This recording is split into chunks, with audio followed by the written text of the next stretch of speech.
The corpses were crushed by something real powerful. Was your sister one of them? No, she wasn't. She was in this castle, probably gone now. Only 3 shrine knights were here, no one else. I killed the one who turned into Lakavi. The other one, Islud, was dead also. That means that the third one took my sister away? Maybe they went back to the main church at Moran. They're following the high priest orders, right? Then the knight who took your sister must have gone to Moran. You think so? I doubt the high priest knows the stone's secret. Wygrif didn't know the secret until he contracted Valius. And I think that Islud died fighting Lakavi. What do you mean? Secretly controlling the war to strengthen the church's power. I'm sure that's the high priest's true ambition, but collecting the stones and using the brave legend to use the people. You mean even the high priest is being used? Who took your sister away? I believe it was Vormath. He's probably behind it. What are you going to do? I'm going to go see Delita at Zeltenia. The one who replaced Baron Grimm's as leader of the Black Sheep Knights? Delita's being controlled by the church and the Shrine Knights. Does Delita know the truth about Vormath? I don't know, Ramza. Let's go find out. In Chapter 4, Somebody to Love. Because it wouldn't be a Yasumi Matsuno game or a spiritual successor to the Tactics Ogre battle without a queen reference somewhere. If you don't get that, all of the Ogre Battle games have a subtitle that's the title of a Queen song. But meanwhile, at Zeltenia Castle,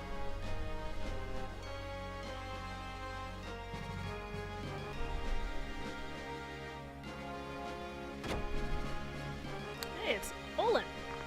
Welcome back, Father. Yes, how are you, Olin? Fine. How was the front? You know, it's really horrible. You have to keep an eye on your own men. My reputation is shot. Ha ha ha. Ha! Your reputation? What about Coltana's? Everyone says it's because of you that the other generals are still here.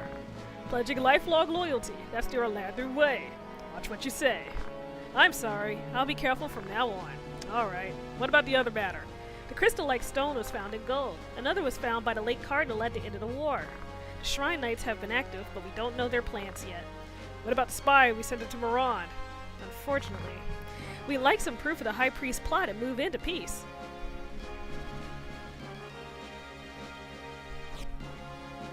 Ooh, that's a stone. Orlando's got a stone.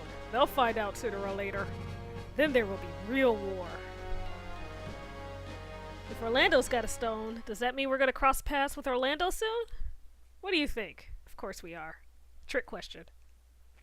But anyway, it's Chapter 4. We're heading into the final stretch where most of the world map open to us now. And better yet, the bonus content is now available. But first of all, we're here at Rielvain's Castle, and our new destination is Zeltenia Castle, where we'll meet up with Delita to talk to him. We'll travel through Doguloa Pass, Bravenia Free City, and Feneth River. But first of all, since you know this is Chapter 4, that means it's time for new character classes. I'm gonna go ahead and level grind and we'll come back. And we're back! And we're off to Doguloa Pass.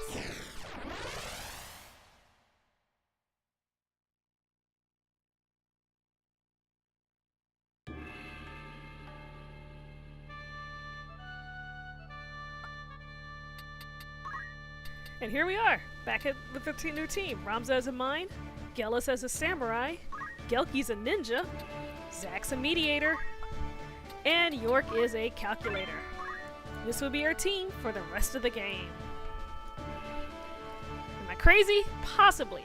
But let's see how well we fare in Doguloa Pass. Doguloa Pass. Really, who knows how to pronounce anything in this game?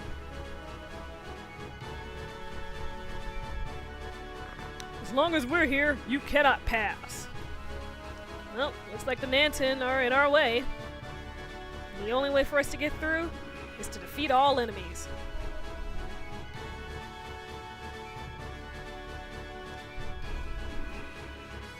So here we have Ramza as a mime. And as a mime, he has no equipment and no skills whatsoever. Everything he does is inherent to his class. Zack's a mediator, which means he gets to keep his gun, and we've got him with might magic set up. Gelki is now a ninja, which means she gets to attack with 2 times. And of course she still has steel. Gel's a samurai, so she loses her sword, her shield, and gains a samurai sword, a katana. York's a calculator with a speed of 5. The calculator's downfall is their ridiculously low speed. So he's not going to get a lot of turns this fight, but we'll see what he does. In the meantime, I'm going to play this defensively because I'm still not used to this team, and 2, one, I'm still not used to this team, and 2, the enemy outnumbers us and outpowers us. So the first thing we'll do is use Preach, which, like Ramza's Cheer Up, raises faith. And because Rams is a mime, he mimics it and raises his own faith.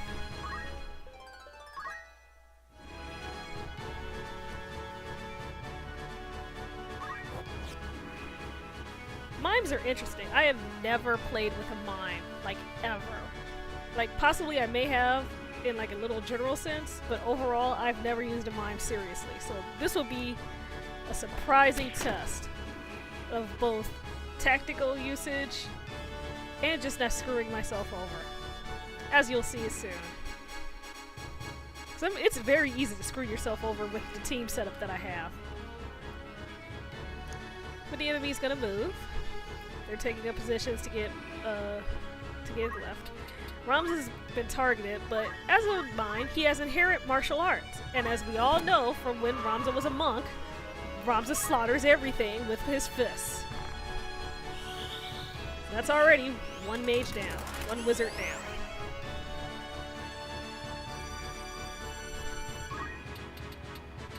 Now, the thing to know about mimes is that they will mimic anything in the direction that they're facing. Well, anything that they can mimic. So, with that archer being 3 steps ahead of the Gelki, if I throw, even though I won't actually hit that knight, Ramza will mimic. It does 100 damage to that archer.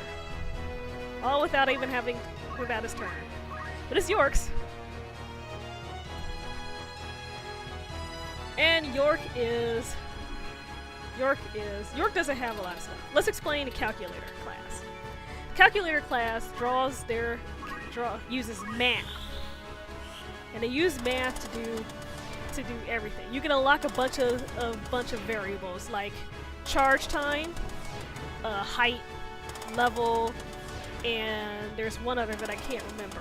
But either way, and then you choose your number, whether it be 5, 3, prime 4, prime number, that sort of thing. The only thing that York is capable of doing is charge time 5, which means his attacks will hit anything that has a charge time, which of course again is that green bar. That's a number divisible by 5, which is almost everybody on this entire map. He can use any spell he's learned, so long as it's calculatable, and it uses no mana, and it targets everyone that fits that variable. So now we've slowed, and of course Ramza mimics it. So now we've slowed almost the entire map. Fortunately for us, Mage gets to go first, and he just casts haste. I didn't really expect that. Now Gellis is a samurai. We've seen a little bit of that with Ilmdor, but for anybody that never saw.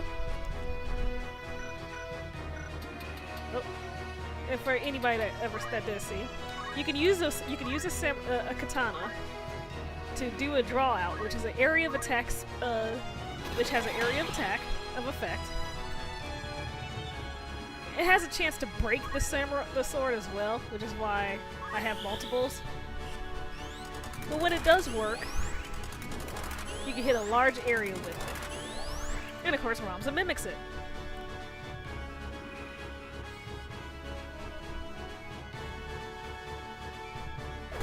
Now, of course, they're gonna go up against and try to kill Gellus. Zack's a mediator. We've seen a mediator in the Olin fight, and mostly we just saw that they use guns. But we also saw earlier that Zack talked to himself. And he could do that as well, but we're not going to be able to.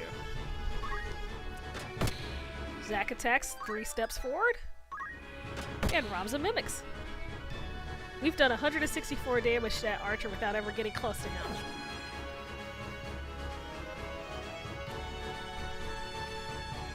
Because Gelki's not slowed, she could go and take out that mage. Or she can take out the archer, but I prefer the mage.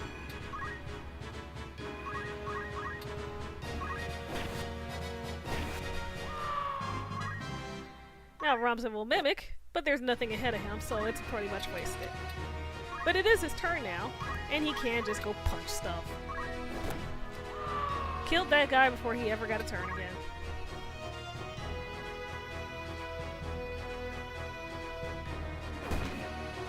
Of course, one of the drawbacks to the mime is that the mime has no armor at all, so Ramza might die a lot.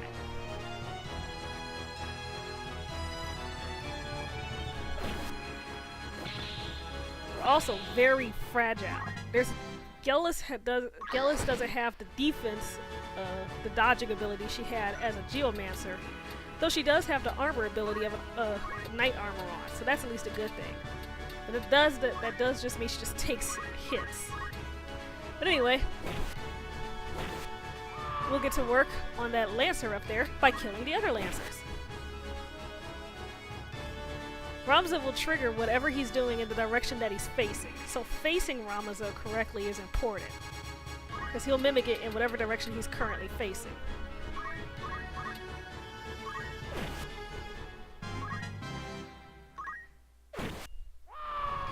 And the Lancer's dead. Now what do we do? Not a whole lot. We can try to punch that guy. But a better idea is to see if we can set up a heal. Oh, but the guy's gonna go first. So that knight's gonna kill at least one of those 3. But maybe we could kill it first. First, check Ramza's positioning. The knight's 3 forward, 1 over.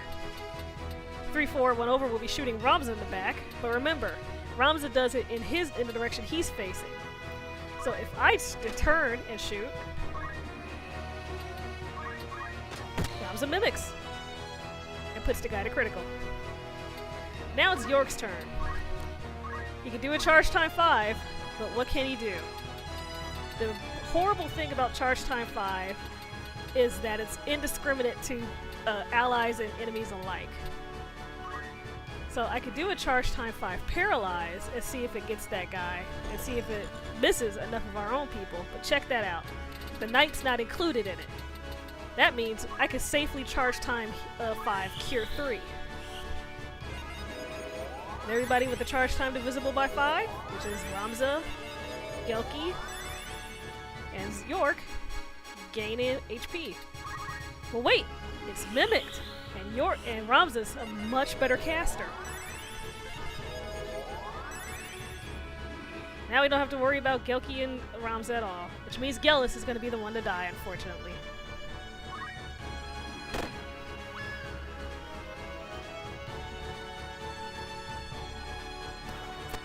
The knight runs, but he can't hide, because it's Gelki's turn. And Gelki will finish this off handily. And that's it. That's a little bit what our team is gonna look like for the entire rest of this fight. The hardest parts will be managing York's slow speed with his charge time, with his math variables, and positioning Ramza correctly to take the most effect of mimicking people's moves. It's not easy, but we'll manage it.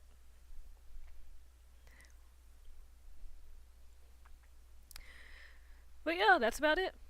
Well, when we come back, part 36. See you then.